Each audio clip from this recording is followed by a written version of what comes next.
जय जय श्री राम। आप सभी का जीवन मंगलमय हो। आप सभी महानुभावों का वंदन अभिनंदन एवं स्वागत है। कल माननीय देवकीनंदन ठाकुर जी ने जो धर्म का सभा सनातन बोर्ड के लिए पुरुषार्थ का बीड़ा उठाया है, उसका समर्थन करने के लिए हमें सभी को संगठित होकर के अधिक से अधिक इस वीडियो को देखकर subscribe, like, share, follow, comment करके सनातन बोर्ड का सत्य, धर्म, संस्कार, संस्कृति का समर्थन करने के लिए सब इसके सहयोग के लिए कृपा करें। सनातन बोर्ड आवश्यक क्यों है? इसलिए आवश्यक है, सनातन बोर्ड के गठित होने से विद्या लोगों को निःशुल्क मिलेगी, स्वास्थ्य चिकित्सा निःशुल्क मिलेगी, न्याय व्यवस्था निःशुल्क मिलेगी। विद्या के निःशुल्क मिलने से अविद्या समाप्त होगी। अविद्या के समाप्त होने से भय, भ्रम, भ्रांति, भिन्नता, भेदभाव, मतभेद समाप्त होगी। दोष समाप्त होगा, दोष की निवृत्ति होगा, द्वेष का निवृत्ति होगा, राग, विकार, रोग, शोक, संशय की निवृत्ति होगी। सत्य की, सत्य व्यक्तियों की,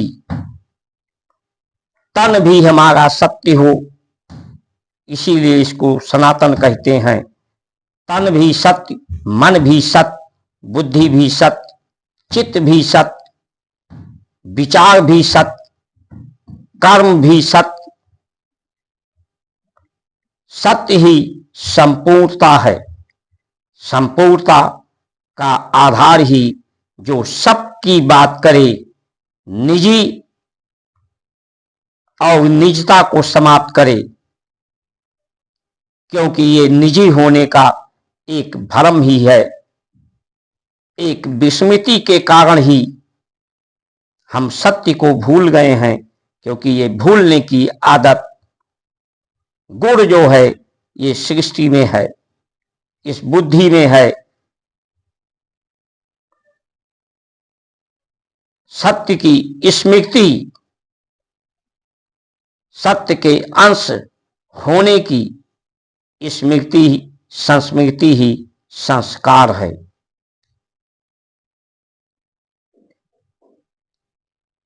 जिसमें दोष भूलने की, विस्मृति की, कठोरता का दोष, निर्दयता का दोष, निर्ममता का दोष समाप्त हो। विद्या के द्वारा भक्ति प्रदान होगी, भक्ति के द्वारा भक्त होंगे, भक्त से भगवान का अर्थ पूर्ण होता है। भक्त के बिना भगवान का अर्थ पूर्ण नहीं होता, और भगवान के बिना अर्थ भक्त का नहीं पूर्ण होता है। भगवान भी भक्त के अधीन होते हैं, भगवान के अधीन भक्त होता है। संसार भी सत्य के अधीन है, और जगत पिता भी इस संसार के ही साथ में है, इनसे अलग नहीं है। जो जानने हारा है, जानने वाला है, वो भी साथ में है। जिसे हमें पाना है, वो भी हमारे साथ में है, समीप में है, हमसे दूर नहीं है। तो ये दूरियां क्यों हैं? भिन्नता क्यों है? भेदभाव क्यों है? ये हमारी जो दोष है, अशुद्धता है, इसका कारण है। विद्या के प्राप्त होने से सब शुद्ध हो जाएगा। तन शुद्ध, मन शुद्ध, बुद्धि शुद्ध, चित्त शुद्ध, कर्म शुद्ध, धरती शुद्ध, प्रकृति शुद्ध, प्राण वायु शुद्ध, ब्रह्म ब्रह्मांड सब शुद्ध हो जाएगा, सभी का शुद्धिकरण हो जाएगा, सब में स्मृति आ जाएगी। वैसे तो जब सभी के जीवन का आधार यही धरती, यही प्रकृति, यही सूर्य प्रकाश, जिनका ताप, जिनके द्वारा गति, तो निजता कैसे, कोई निजी कर्म कैसे किसी का हो सकता है, निजी विचार ये किसी का कैसे सत्य हो सकता है, निजी मान्यताएं किसी की कैसे सत्य हो सकती हैं, धर्म हो सकती हैं। ये जो कर्म है, कर्म प्रकाश की गति के कारण, जो भास्कर के द्वारा, जिसे हम भारत कहते हैं, इस भारत का जो संदर्भ लिया, तीन भरत ने, राम के भाई भरत, दुष्यंत पुत्र भरत और जड़ भरत, जिनके नाम पर ये भारत पड़ा, इस भास्कर के द्वारा ही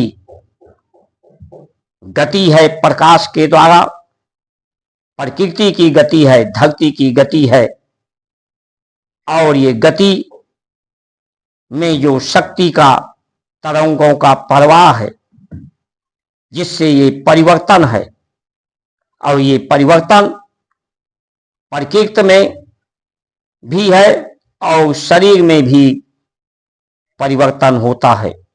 इसकी अवस्था में, अवस्था सबका एक है,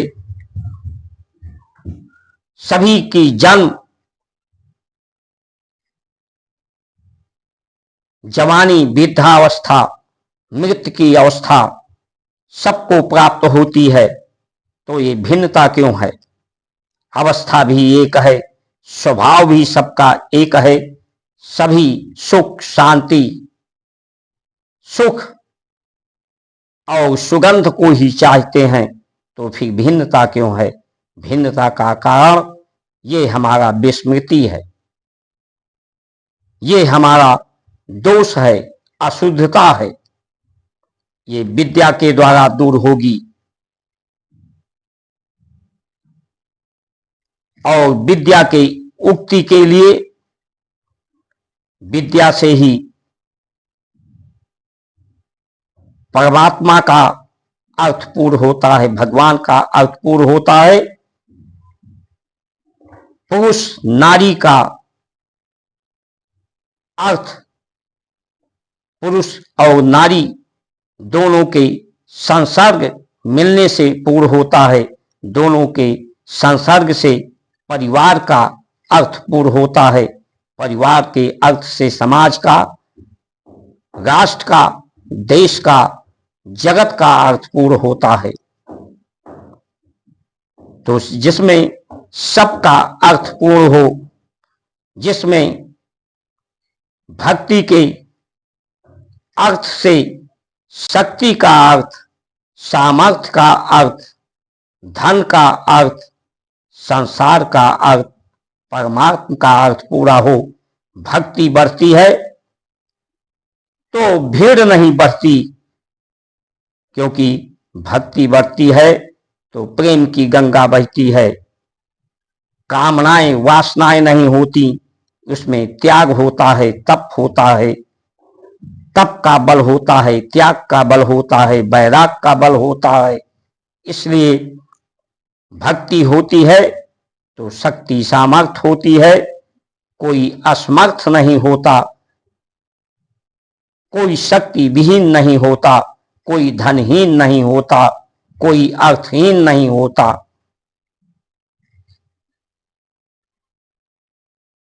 जितने रूप हैं, रस हैं, गुण हैं, शब्द हैं, रंग हैं, ये सब परमात्मा के ही स्वरूप हैं, उसी के उपरूप हैं। जितने नाम हैं, नाम भी उसी के उपनाम हैं। संसार का पद भी उपनाम है।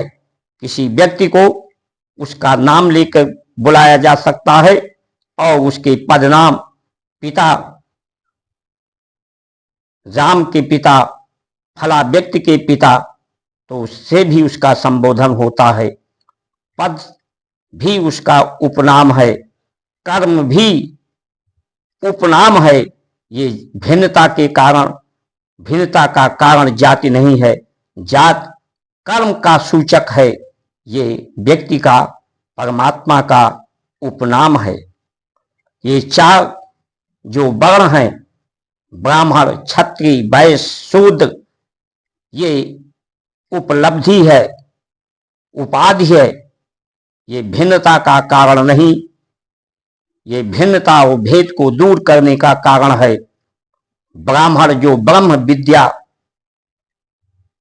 का, सत्य का आरोपण करे, दुष्वृत्तियों का, दुर्भावना का, दोष का, दुष्परिणाम को समाप्त करे, उसे ब्राह्मण। क्षत्रिय जो क्षत्रप हो, जो परमात्मा की तरह से, प्रकृति की तरह से न्याय करे, बिना भेदभाव के रक्षा करे, वो क्षत्रिय होता है। वैश्य जो व्यापार करे, जो परमात्मा जिस तरह से व्याप्त हैं, आदान प्रदान कर रहे हैं सबको, प्राण सेवा, सहयोग, धरती जैसे सबको भार संभाल रही है, प्रकृति जैसे गति दे रही है, उसी तरह से जो व्यापारी है, आदान प्रदान करे, सबके साथ समान व्यवहार करे। शूद्र जो होता है, वो अपनी सेवा बल से, प्रेम के बल से सभी के भूख को, क्षुधा को शांति करे, सबको शक्ति प्रदान करे, भूख की क्षुधा को शांति करके सामर्थ्यवान बनाए। ये एकाग्रता समग्रता के लिए है, जो व्याग्रता, उदंडता को समाप्त करने के लिए है। जो जाति हमारी रही है, वो कर्म के आधार पर रही है। कर्म भी श्रेष्ठ कर्म है, उसी के आधार पर लोगों को स्वरोजगार प्राप्त था। आज उसे आविष्कारों ने धीरे धीरे समाप्ति की कगार पर पहुंचा दिया है, इसलिए लोग बेरोजगार होते जा रहे हैं। जो सेवा का भाव, प्रेम का भाव, त्याग का भाव, भक्ति का भाव होने से बेरोजगारी समाप्त होगी, बीमारी समाप्त होगी। इसलिए जब पूरे जगत की कल्याण की बात किया जाए, प्रकृति, धरती, मनुष्य के व्यक्ति को प्रवृत्ति परमात्मा के अनुसार किया जाए, सबके लिए में स्मरण में हो, सत्य को, सत्य ही स्मरण करने योग्य है, वही संस्कार संस्कृति है। तो निजता के आधार पर नहीं, ये भारत की संस्कार संस्कृति किसी निजी विचार नहीं है, निजी एक स्थान के लिए नहीं है, किसी निजी एक देश के लिए नहीं है, ये सर्वव्यापक है, पूरे जगत के कल्याण के लिए है। क्योंकि ये जगत की भी बात के अर्थ को पूर्ण कराती है, परमार्थ को भी पूर्ण कराती है, लोक परलोक दोनों को सुधारती है। ये हम हिंदू, मुसलमान, सिख, ईसाई या किसी देश में, किसी पंथ धर्म में भेदभाव नहीं करते। यथार्थ सत्य यही है कि सभी सनातनी ही हैं। जो सत्य को स्मरण में जिसके है, कुछ लोगों के वो आज सनातनी अपने को कह रहे हैं, कुछ लोग सत्य की विस्मृति जिनमें हो गई है, वही लोग आज भटके हुए हैं। उन्हीं में भय व्याप्त हो रहा है। ये किसी को भयभीत करने के लिए नहीं, किसी के साथ भेदभाव करने के लिए नहीं, किसी से भिन्नता करने के लिए नहीं, सभी को भय को दूर करके निर्भय करने के लिए है।